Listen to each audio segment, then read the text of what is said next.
Le changement ne viendra pas si nous attendons quelqu'un d'autre ou un autre moment. Ces mots de Barack Obama nous rappellent que les grandes décisions qui façonnent le destin d'une nation exigent courage, responsabilité et engagement.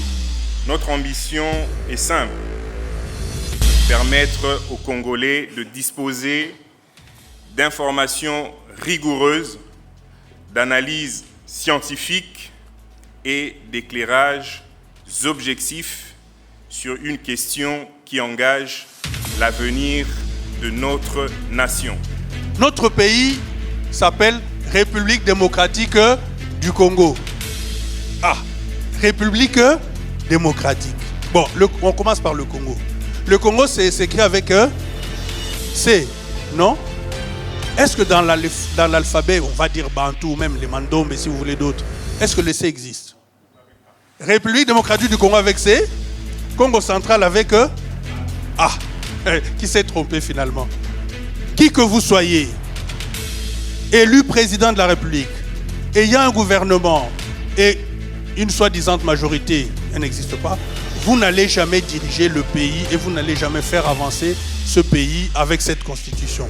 Vous pouvez la réviser 5000 fois, tant que vous resterez dans l'esprit, dans cette métaphysique-là, vous n'avancerez pas du tout. Suivi Kagame, et à chaque fois, il déplace les centres de gravité de son discours. Avant, c'était les problèmes étaient congolais plutôt. Après, au finish, c'est le Rwanda qui a des terres à récupérer en République démocratique du Congo. Il y a aussi tout ce on a orchestré comme flou artistique. Tout le monde est convaincu au Congo que pour être ministre, il faut faire partie d'un parti politique. Loin s'en faut. Ce n'est pas vrai. Si vous lisez l'article 78 de la Constitution, alinéa 4, on dit « Le président de la République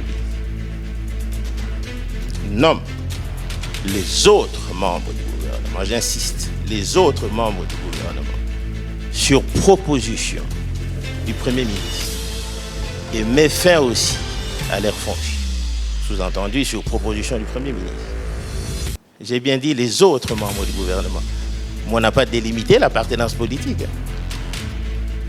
Mais pour le Premier ministre, par contre, article 78 alinéa 1er, le président de la République nomme le Premier ministre au sein de la majorité parlementaire.